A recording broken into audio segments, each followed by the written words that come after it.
எங்கள் அம்மா ஸ்டைலில் ஒரு முட்டை குழம்பு ரெசிபி எப்படி பண்ணலான்னு பார்க்கலாம் வாங்க.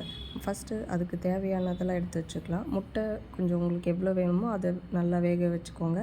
வேக வச்சுட்டு பூண்டு, சின்ன வெங்காயம், தக்காளி பெருசாக இருந்தால் 2 தக்காளி எடுத்து நல்லா கிரைண்ட் பண்ணி வச்சுக்கோங்க.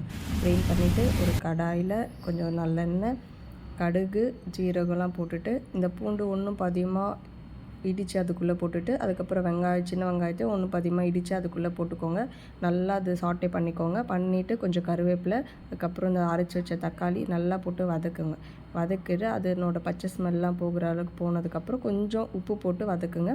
அப்புறம் குழம்பு மிளகாத்தூள், கரம் மசாலா தூள், மஞ்சள் தூள் அதெல்லாம் போட்டு நல்லா வதக்கி விட்டுருங்க. அப்புறம் தேவையான அளவு தண்ணி ஊற்றி அது கொதிக்கிட்டோம், அந்த பச்சை ஸ்மெல்லாம் போகட்டுன்னு வச்சுட்டு இதுக்கு நடுவில் தேங்காய், பச்சை மிளகா, ஜீரகம் ஃபுல்லாக போட்டு ஒரு பேஸ்ட் மாதிரி அரைச்சி வச்சுக்கோங்க. இந்த மாதிரி முட்டை உரிக்கிறதுக்கு யாருனா கிடச்சா முட்டை உரிச்சியும் வச்சுக்கோங்க.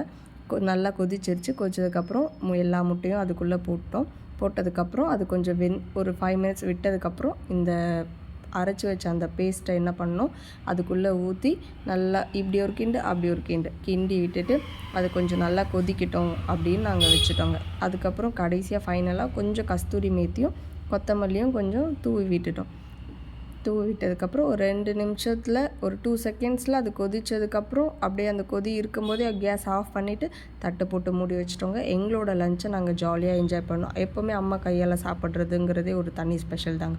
நீங்களும் உங்கள் அம்மா கையால் சமைச்சு சாப்பிடுங்க. பாய்.